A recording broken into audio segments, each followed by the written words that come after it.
What's up, guys? Welcome back. I hope you're all having a very wonderful day today. I know I am because I get to sit here in this chair that I'm in right now, talk to y'all about another installment of The Invasion of the Body Snatchers. This remake is going to be made by the incomparable Abel Ferrera.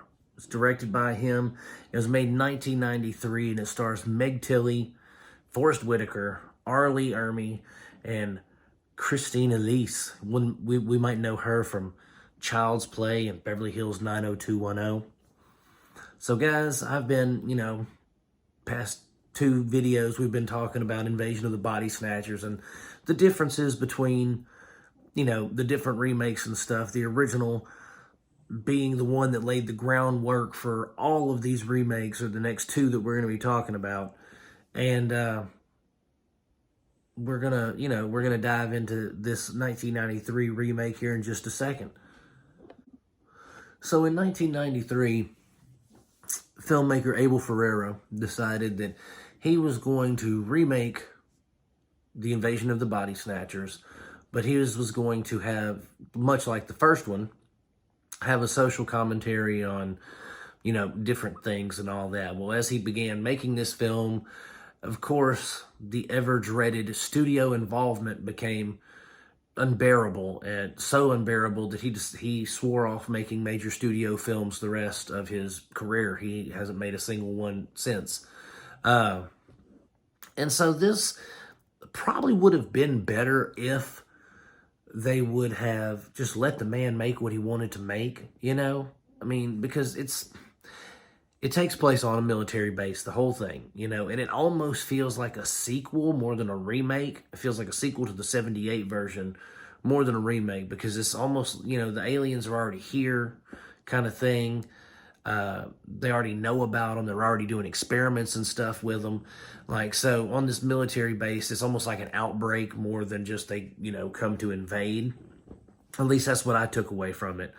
But we've got some good actors. We've got Meg Tilly, Jennifer Tilly's sister, I'm guessing. Younger, older, don't know, don't care. We have her. She gives a pretty good performance. There's this one scene that the movie kind of hinges on that she acts. She does superb.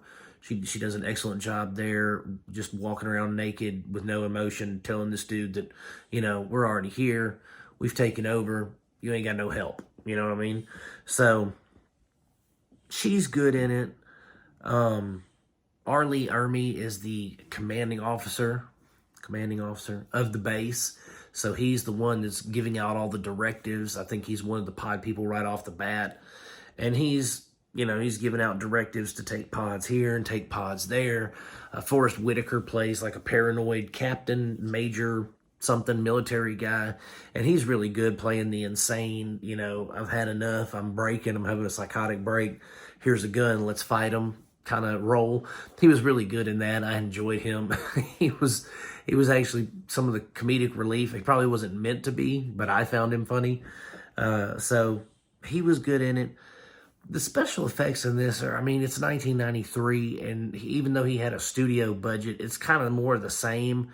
I still think the 1978 version had better special effects. I think the 1978 version had a better story than this. This, again, is probably the studio involvement, but this felt kind of just chopped together in a way. It didn't feel very cohesive. It wasn't as concise as the original and the first remake.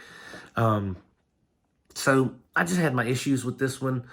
Even though it was good, it probably wasn't one of Abel Ferrera's best films. And I enjoyed watching it, but at the same time, it didn't have the intensity or the paranoia or it didn't really have the horror aspect of the original and the 1978 remake.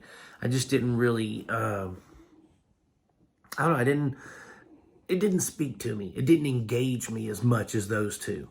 I would have really liked for there to have been more, maybe explanation, or maybe explanation's not the best word, but some sort of I don't know, where everything comes together. You know what I mean? Where everything gels and it makes sense. There really wasn't enough explanation throughout the film for me to be like, oh, you know, well, there's the EPA guy, but he's now testing soil samples about, you know, toxic waste. And it's just, there's a lot of stuff that just didn't, you know, didn't feel very Body Snatcher. Put it that way. It didn't feel very Body Snatcher. But again, it still had the same premise of if you fall asleep, you're going to turn into something else, and you're not going to be you no more. Your body's going to be destroyed.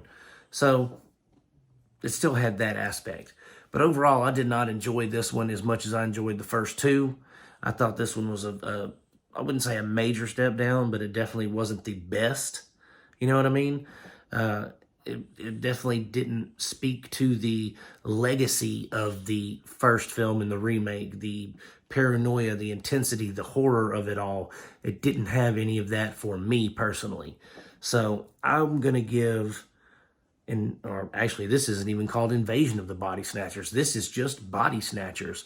I'm going to give Body Snatchers from 1993 3 stars because it was a little better than average, but not enough to warrant 3.5 or 4.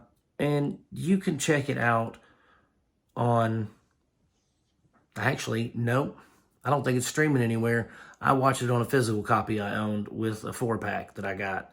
So, guys, I can't tell you where to stream it because I didn't find it streaming anywhere.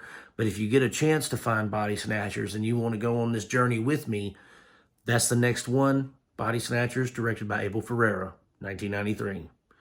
So, guys, I love you. I'm going to keep making these as long as you keep watching them. Y'all have a great day.